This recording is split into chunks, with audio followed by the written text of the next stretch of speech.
welcome to season 3 of Five Things. As you know, Chetty is still on vacation, so we have a special guest with us, but I will introduce just shortly. And we have an interesting topic that we're going to go over today, something a little bit different. We're going to talk about the 5 board games that you should be playing, whether it's independent, whether it's mainstream, whether it's cards. Maybe we won't consider cards, but let's jump into it. So let me introduce my co-host for this episode, and that is going to be Mick Manhattan from the Scene Snobs. What is up, sir? Thanks for having me. Mick, anything that you want to plug first? Just the Scene Snobs, everybody. Come check us out. We're thescenesnobs.com. We have the Scene Snobs podcast. We have shows like Plot Roast, where we roast bad movies. Geek Fest Live, which are geek news updates, and so much more. Go check out our YouTube channel. Make sure to hit subscribe, or you can listen to the podcast on all podcast platforms. But it is live every Tuesday night at 9 p.m. and we have a great time with it. So come check us out. Let us know what you think. We got tons of stuff going on, like our Discord, our Patreon, the whole 9 yards. So yeah, just check out the website, thescenesnobs.com, and tell us what you think. Thank you very much, Mick. All right, so before we introduce our guests, let's roll that intro.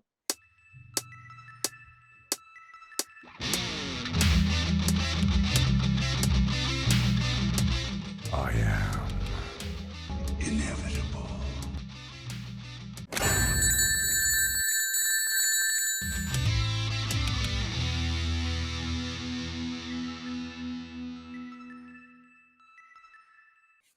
All right, so with us today, we have the author of the Necro Nom Nom Nom and Lovecraft Cocktails. He is a designer from Red Duke Games, so he is the expert in our conversation today, and that is Mr. Mike Slater.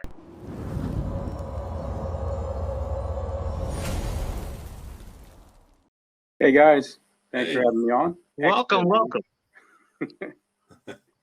Now, Mike, anything that you want to plug?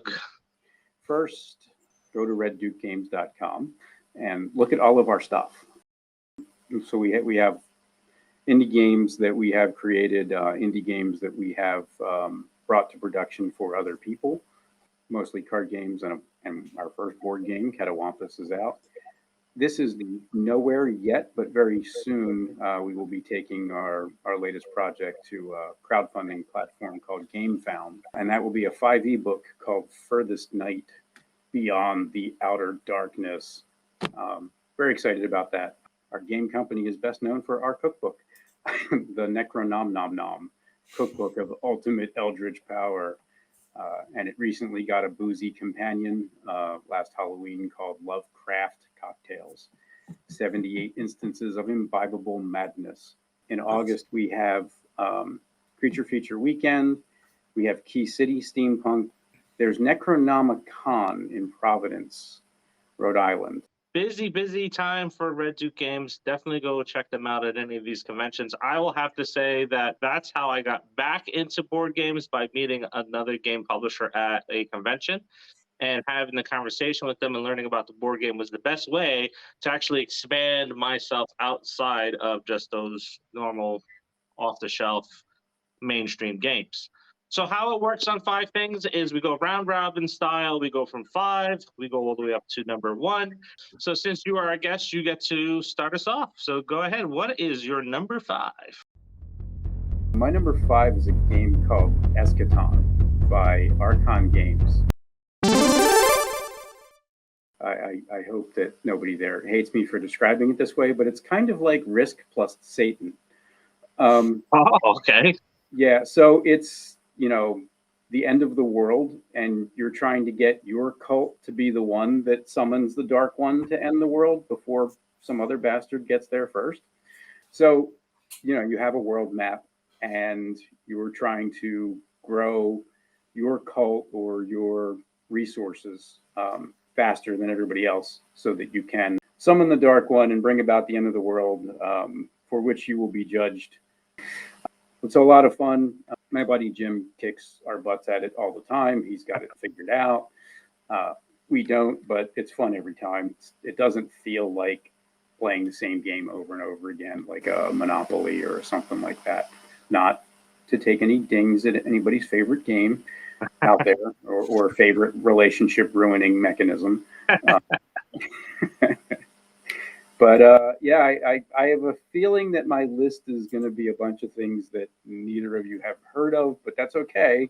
The chances of you repeating them are pretty low. Hey, I'm all up for things that I haven't heard about in the game space, because that gives me something else to go check out. All right, my number 5 may feel sort of like a cop out, but I mean it's ultimately, I think, the greatest board game of all time, and I feel like if I didn't put it in my top 5, I deserve to be burned at the stake, and that's chess. It's all right. I mean, I feel like if you're making a list like this, chess is an easy one to choose, but like, there's a reason for that. It's chess. Like, it's the ultimate strategy game, right? So I just felt it deserved to be on the list, so I just decided to put it at number 5. Now, it is one of the oldest games out there, so you can't go wrong with it. I really enjoy chess. I don't get to play it much. I haven't played it in a long time. My dad used to have this electronic chessboard, so you can always just play against the board itself. So that's where I kind of learned how to play it. But for me, if I don't do something in a long time, then I kind of forget the rules and I have to relearn it again to play it. Playing since I'm a kid, but I'm not. I mean, I'm no Bobby Fischer. So if you're searching for him, don't come this way. I think I'm kind of starting off with maybe a little bit of a bigger cop-out. There'll be a theme to my list as we go along. It's going to be in horror, because that's where I really like to play a lot of my games. And all of these games that I have on my list is something that I play with my family. And the first one is going to be Trivia Pursuit, The Walking Dead edition. And I came in that little box, and they even copped out on it because they just gave it a coin and they gave you dice and then give you the whole entire board. So typically what I like to do with that game and with the family is we go ahead and we break out the Ultimate Horror Edition board game for Trivia Pursuit, and then we use all the pieces for that. And that's essentially how we play it. And, with Trivia Pursuit, because my daughters have been playing that for the last few years, and they don't feel like they have to know all the questions, and they don't have to play the Disney version because they've watched The Walking Dead with us. So it's always a good competition. I think I remember the categories. Like sports and alcohol is a category, right? I'm sure there's a version for it somewhere. The big one in our house growing up, and you had to be good at it or you got shamed hardcore. Oh, wow. And so, needless to say, there's some topics. Like, I was pretty good at the entertainment one, not so good at others. A variation on a blast from the past. It's called Tower of Madness. This is by Smirk and Dagger Games, and it's basically Kerplunk. You guys remember that with the sticks and the marbles? Except that it's a tower, and the marbles are color coded, and they tell you what's happening as they fall out and come through the event at the bottom. It's a Lovecraftian themed Kerplunk, and it actually has some very nuanced gameplay to it, because you actually have like a little sort of a character card, and you're trying to do things like number one, not go mad. But if you do, then you're actually trying to get, I think it's the red marbles to cause, Cthulhu to awaken and eat everybody. So it's not just Kerplunk. It has a really cool bunch of other graphics, and the folks at Smirk and Dagger are really cool. We've been at a couple of shows with them. So yeah, love those folks. And it is a validly fun game. I don't hear too many people talking about it anymore, but I remember loving it as a kid. I play with it with my kids. and that's Guess Who. Can you guess who? That's the Does your person have red hair? Nope. I'm history. Can you guess who? It's the clue that's Does your out. person have a beard? No. Farewell. Can you guess who? I know. It's David. I win. Can you guess who? Game cards do not actually talk. Guess Who was Oh, good one. fun. It was different. You could always get like a different variation. Everybody was always kind of into it. There's always some really good conversations to be had when you played Guess Who. And it always seemed like a game where there was a lot more laughter than there was like fighting over it, you know? So I Guess Who was one I was like, I gotta stick this on my list somewhere. Mine get a little more weird going on. But I was like, I'm gonna ease in with chess and then Guess Who. My number 4 is, it's fairly new. It's the Friday the 13th Horror at Camp Crystal Lake. It is by The Op.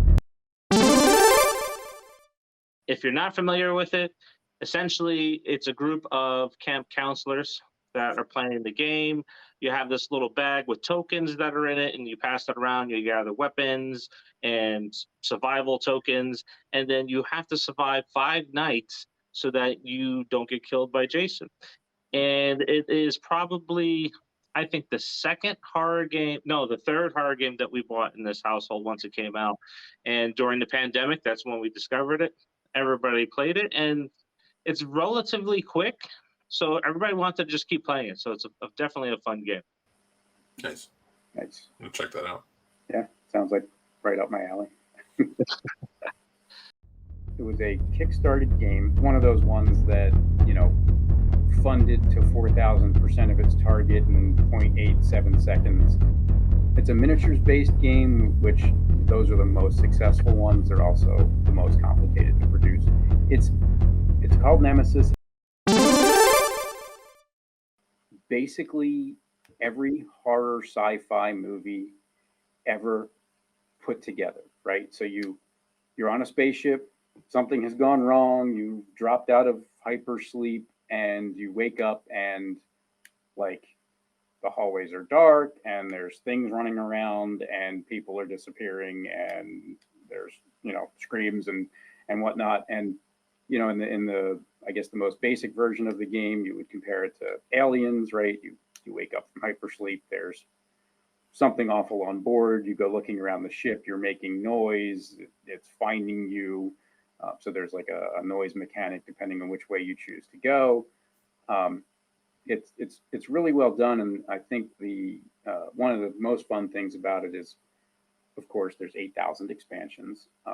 So if you want to play Aliens in space, that's the basic game. But if you want to fight the equivalent of The Thing, right, from John Carpenter's Thing, there's a expansion for that. If you want to fight Cthulhu and friends, there's something like that. It's like all the different sci-fi monster tropes. There's an expansion for.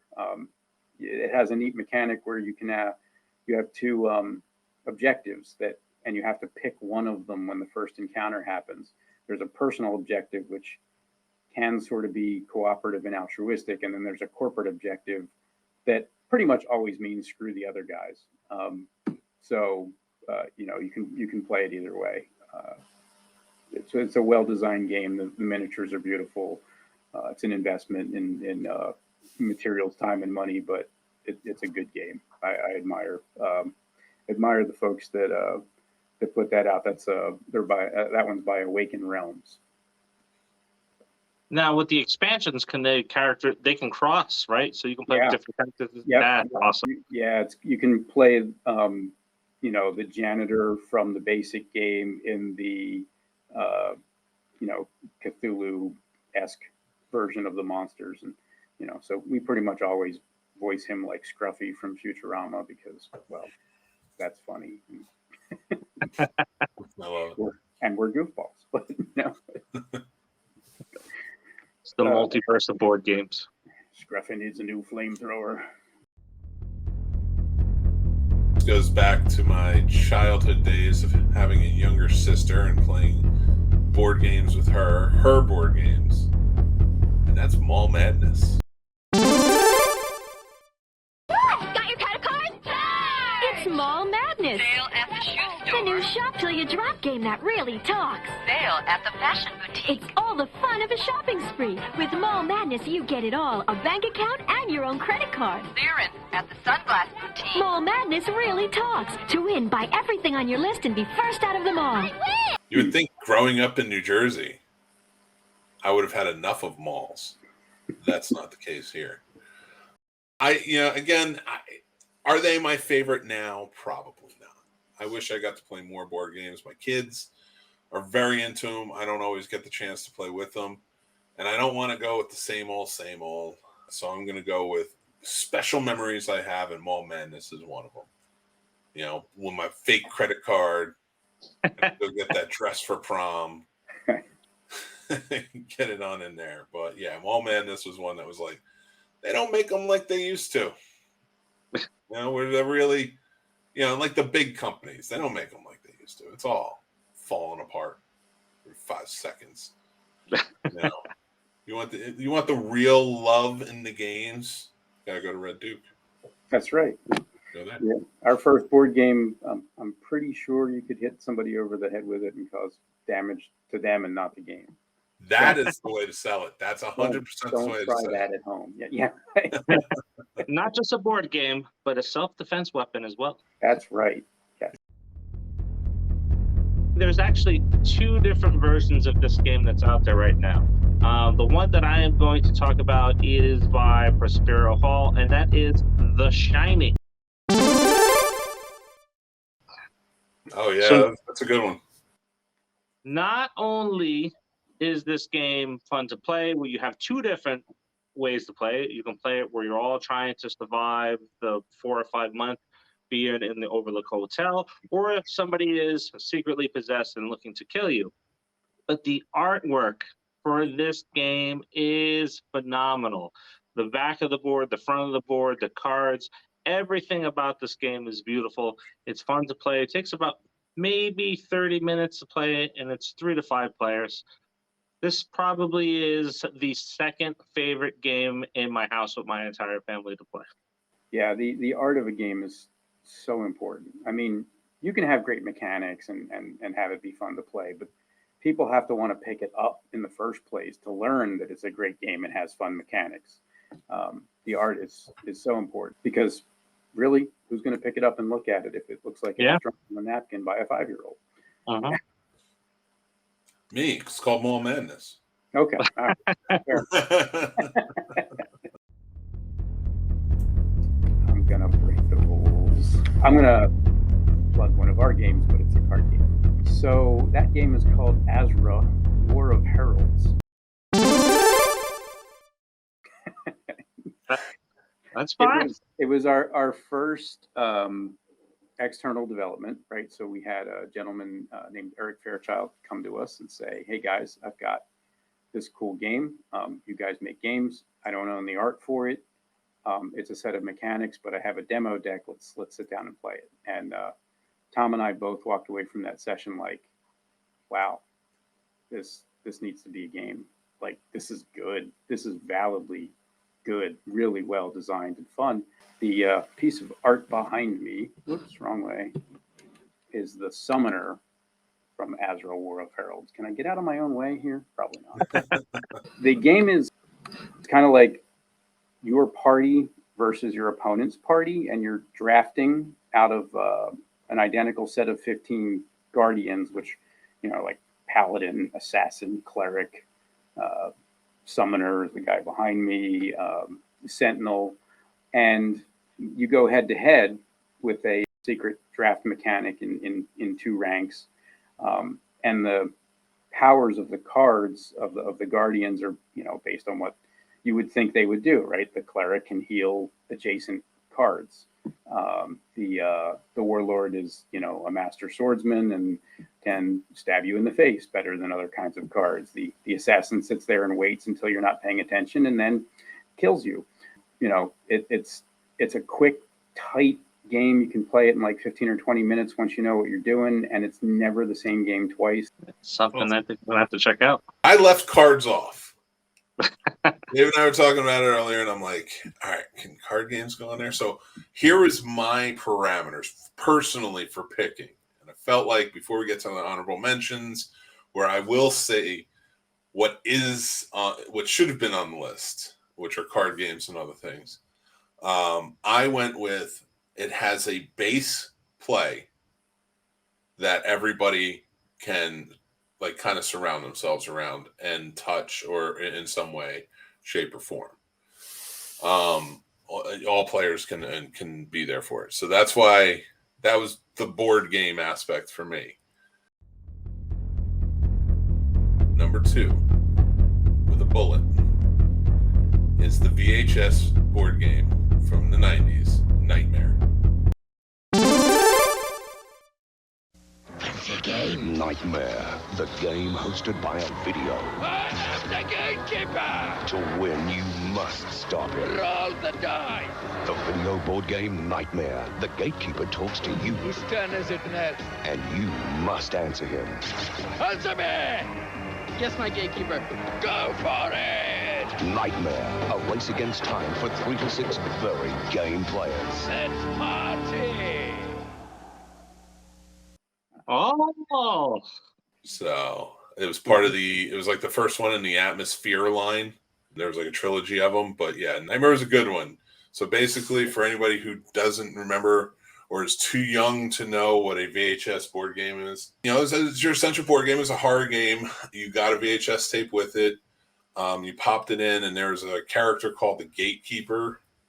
Gatekeeper would come on the screen. He'd yell at you sometimes, make you roll for certain things, put you in, I think it was like the Void or something, or like the Black Hole, which was their prison, stuff like that. Like he would time you. So it was a fun interactive play for everybody to kind of join in and have that VHS aspect. I never got a chance to play that, but in my honorable mentions, there is a VHS game that's in there. Yeah. Those games were fun. Those were definitely fun. I will tell you, I picked up the honorable mention game that I'll talk about later, and I had the VHS digitally copied onto a DVD. So now that I have that game, I can play it with my family and relive those memories. That's awesome. Very nice. I think I spectated that game at a party once, and it was pretty much nonstop laughter. Now that could have had something to do with the state of mind and livers at the time, but So my number 2, I had it as a kid, never played it. It took me 30 years to finally play this game with my own family. And I'll hold your hats, hold your shirts. It cost me a little over $300 because I have 2 of them. And that is the Nightmare on Elm Street board game. The board game is essentially Freddy's house. You have to stand up the walls with it. You're playing various characters that live in Springfield, and they have to navigate through the house. And you can have one of them being Freddy Krueger, but he's not stagnant to just himself. He can jump bodies and jump players. So you have to beat him. You have to survive your own fears that comes with that character. I have to say the wait was worth it because I love the game. When I played it with my family, they enjoyed it too. That's an interesting. I've never played that. I kind of remember it. Like I kind of remember when people pointed out, like when you said the Jason game, the Friday the 13th game too. I was like, they did have a board game, didn't they? But just one of those things that like kind of passed me by. I mean, we were playing Nightmare, and guess who? And Mall Madness. Mall Madness. And chess. Is the doom that came to Atlantic City. I love it. Looks like this. Where Eschaton is sort of satanic Risk, this is like Lovecraftian Monopoly. You are basically one of the great old ones, one of Lovecraft's big giant monster things like Cthulhu, and you're trying to be the first to complete your spell book and use all of your powers to destroy the world first. You want to, own as much of it as you can first, and then destroy it, because, well, that's what you do. I'm buying it. Well, yeah. Oh, all right, cool. Well, The Jersey boy in me was like, yeah, I'm buying this. yeah. If you can get a copy, get a copy. I don't know if it ever got picked up for continued production runs, but yeah, if you can find a copy, I very highly recommend it. It was awesome. You're number one. A number one wasn't gonna ever go to anything else. It's probably, board game wise, my favorite board game of all time. I have like 4 different versions of this, from like the heavy wooden box version to other themed versions, things like that, and that is Clue. Very good pick. Very good pick. I think Clue is one of those games that just, you can always get something different every time, and you always get a different experience no matter who you're playing with, how many times you played it. It's just going to be a fun experience. It's a murder mystery game. It's the ultimate murder mystery game, in my opinion. So yeah, I absolutely love it, and I'd say it goes down in definitely the top 5 of probably all time. I have to agree. It is a classic. Yep. So I have a sad story to tell about this. My daughter, when she was 8, beat me in 3 rolls, including 3 rolls. Damn. Yeah. So my number one is the game that brought us all back into gaming, especially horror gaming. And it is an independent company, Bright Light Media, and they created a 80s slasher board game, and that is Mixtape Massacre. What I love about it is you have your knockoff Freddy, Leatherface, Chucky, even Samara. So you have all these different characters, including the expansions that you can buy, and you have to go through the board, killing off the teens that live in the town, and those usually come up on cards that are a VHS cassette or a cassette. For kids that don't know, it used to be like a CD or digital music you put into a player. But essentially, you get to go around the board killing those teens, and you can kill each other. So, and now they've released an expansion to it, which is called Escape from Tall Oaks, that you can combine the 2 boards and you can play through 2 towns. It's cool. I think I saw something about the expansion without knowing about the original game. I'm typing it in now. I want to check it out. I'm very interested. This seems like it's gonna be something that might be right at my alley. It's a man of action, right there. I've checked out everything. I've been on your site. I'm just like, I want to see what's going on here. Awesome. All right, so this season we're going to do our honorable mentions, but they're going to be on the later week episodes. So what we're going to do is we're just going to wrap up our episode now. So Mike, again, plug away. What do you got? So go to reddukegames.com. At the bottom, there's all our social things. If you follow us on Facebook, either under Red Duke Games or the Necronom, then you will see when we launch our crowdfunding campaign. If you are a D&D player, if you like 5e and you like a dark setting, Furthest Night is an entirely new plane of existence, new character classes, new monsters, new magic items, new artifacts. Nice. We have Kurt Komoda signed up for some of the art. We have Joe Cara, who did Azure War of Heralds. We have a ton of art by Richard Luong. He is a Magic the Gathering artist. He did a bunch of cards in Kaldheim. He did all the art for Cthulhu Wars and the latest edition of Call of Cthulhu. The art is gorgeous. We will have the project up in preview so people can see what the heck I'm talking about. The cookbook, the Necronom, is available everywhere books are sold. And Lovecraft Cocktails is its new boozy companion. And we have our con schedule up on our Facebook page on Red Duke Games on Facebook, and you can come hang out with us. So those be awesome. We love to interact with folks. Have a good time. All right. So now the most important thing to do, right, is to subscribe to the channel. Subscribe to the Sneak. Almost got it. Almost said it. The Scene Snobs over at Mick's channel there as well. So those links will be popping up. They'll be down below. Make sure you visit Mike's site. Those links will be in the description as well. But to support independent filmmakers and artists and writers and game designers, the most important thing is to like this video. Go over to the Scene Snobs, who supports independent podcasts and other independent things on top of regular pop culture stuff. Like the videos. Help us bring more exposure to all the independent artists that we feature on this channel and on our other shows as well. I do want to make an honorable mention now,